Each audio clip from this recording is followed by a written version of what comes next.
एक बार की बात है, गौतम बुद्ध अपने शिष्यों के साथ बैठे हुए थे और वो क्रोध न करने के बारे में चर्चा कर रहे थे। गौतम बुद्ध ने अपने शिष्यों से कहा, देखो, क्रोध कभी नहीं करना चाहिए। क्रोध मनुष्य का सबसे बड़ा दुश्मन है। क्रोध में मनुष्य को यह ज्ञान नहीं रहता कि सही क्या है और गलत क्या। क्रोध में वो भूल जाता है कि वो क्या कह रहा है, किससे कह रहा है और क्या कह रहा है और सामने वाला व्यक्ति कौन है। क्रोध में व्यक्ति दूसरों को तो नुकसान पहुंचाता ही है, वो खुद का भी बहुत बड़ा नुकसान करता है। इसीलिए मनुष्य को क्रोध कभी नहीं करना चाहिए। क्रोध की वजह से ही कई बार वो समाज की नजरों में गिर जाता है और खुद की भी। इसीलिए मनुष्य को विवेक से काम लेना चाहिए, धैर्य से काम लेना चाहिए, क्रोध नहीं करना चाहिए। उसी सभा में एक व्यापारी व्यक्ति भी था जो गौतम बुद्ध के उपदेश सुनने आया था, परंतु उसे गौतम बुद्ध की बातें पसंद नहीं आई और उसने गौतम बुद्ध से कहा कि ये आप क्या कह रहे हैं। क्रोध करना तो मनुष्य का स्वभाव है और ये बहुत स्वाभाविक है। अगर सामने वाला व्यक्ति कोई गलती करता है, कोई अपराध करता है, तो क्रोध आना स्वाभाविक है और सही भी है। और आप लोगों को बहका रहे हैं, उन्हें गलत शिक्षा दे रहे हैं। यह सब सुनने के बाद गौतम बुद्ध शांत रहते हैं और वो कोई प्रतिक्रिया नहीं देते। इससे उस व्यक्ति का क्रोध और बढ़ जाता है और वो गौतम बुद्ध को उल्टी सीधी बातें कहने लगता है, उन्हें अपशब्द कहने लगता है।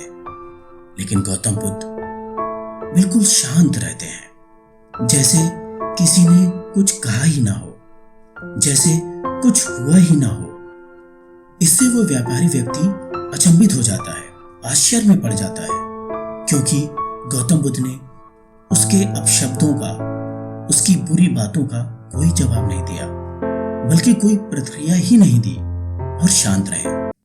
इससे उस व्यक्ति को कुछ सूझता नहीं है, उसे कुछ समझ में नहीं आता कि वो क्या करे, तो वो चुपचाप उस सभा से निकल जाता है।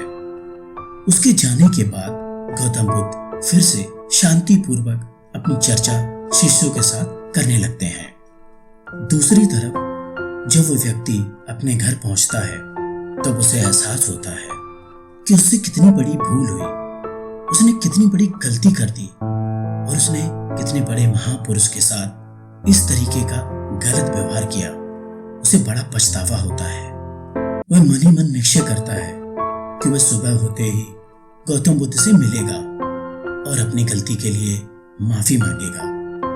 और अगले दिन सुबह वह गौतम बुद्ध के पास पहुंचा और उनके चरणों में गिर पड़ा और बोला, कृपा करके मुझे माफ कर दीजिए, मुझसे बहुत बड़ी भूल हो गई, मैंने बहुत बड़ा पाप किया है, मुझे इसकी सजा भी मिलनी चाहिए और आप जो सजा देंगे वो मैं मानूंगा।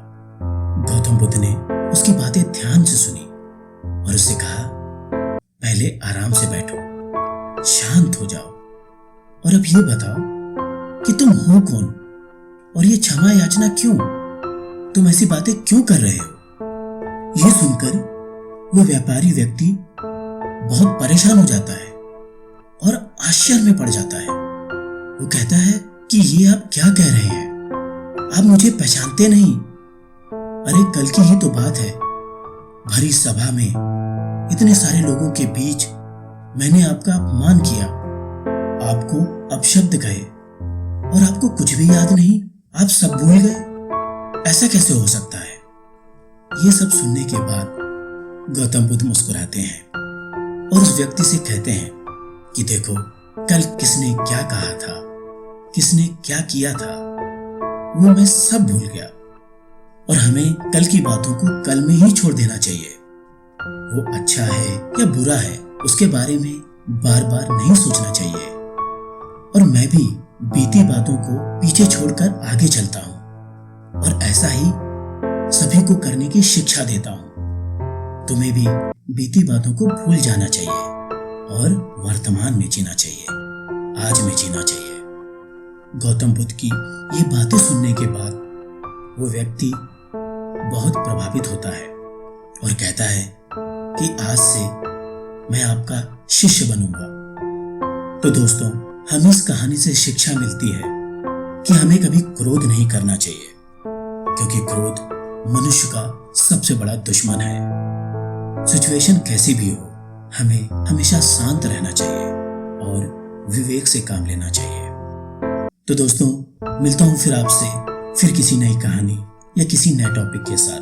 तब तक के लिए हंसते रहिए, मुस्कुराते रहिए और खुद पर भरोसा रखिए, because all things are possible if you believe. धन्यवाद।